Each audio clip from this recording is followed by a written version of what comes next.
سب سے سچی ذات، سب سے برحق ذات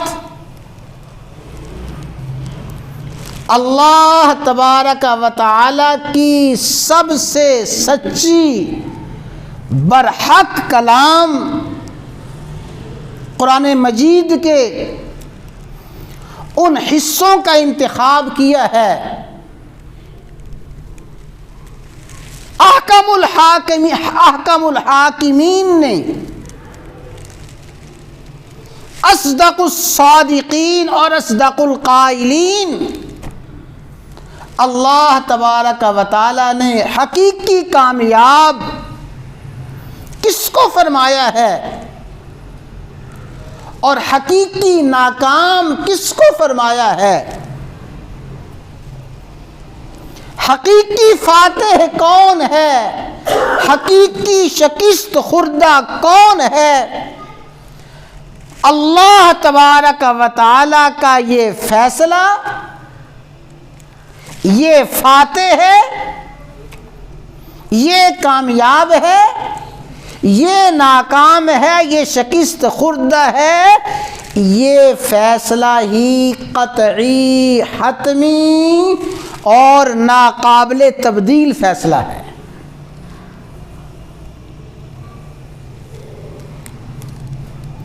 اس فیصلے میں رد و بدل کی ذرہ برابر بھی گنجائش نہیں ہے۔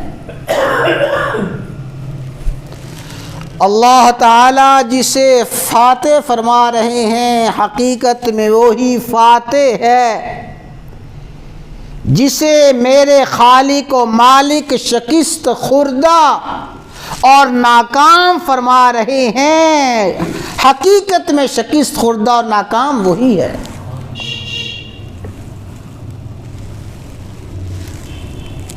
یہ کامیابی بھی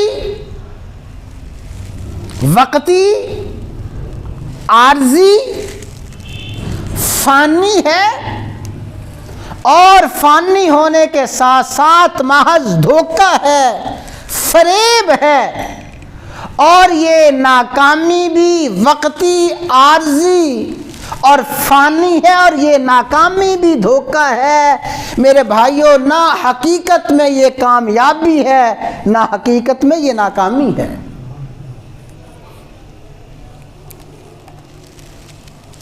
ہم دیکھ رہے ہیں،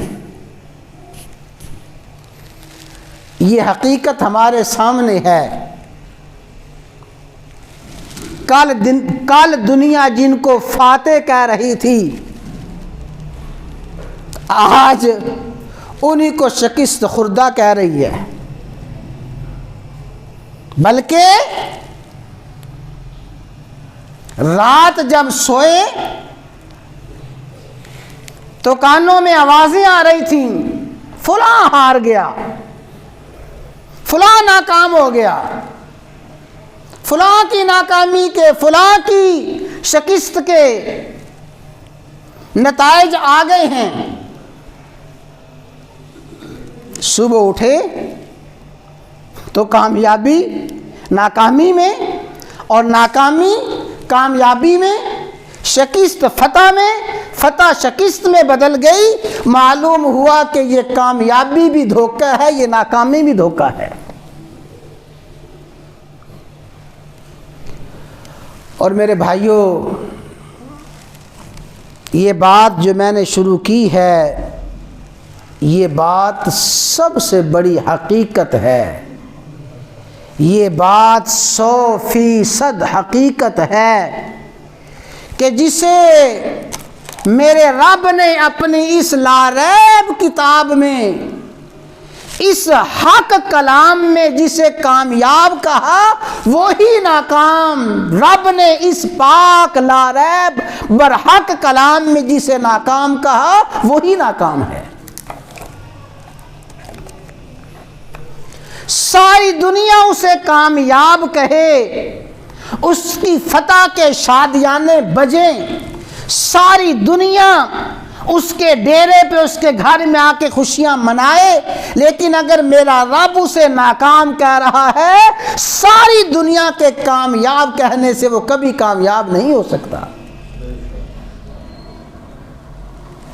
اور جسے میرے رب نے ناکام قرار دے دیا ہے، چاہے اس کی فتح کے شادیانے بجائے جائیں، اس کے ہاں بھنگڑے اور جشن اور خوشیاں منائی جائیں، رب کی قسم ہے جسے رب ناکام کہے وہ کبھی کامیاب نہیں ہے۔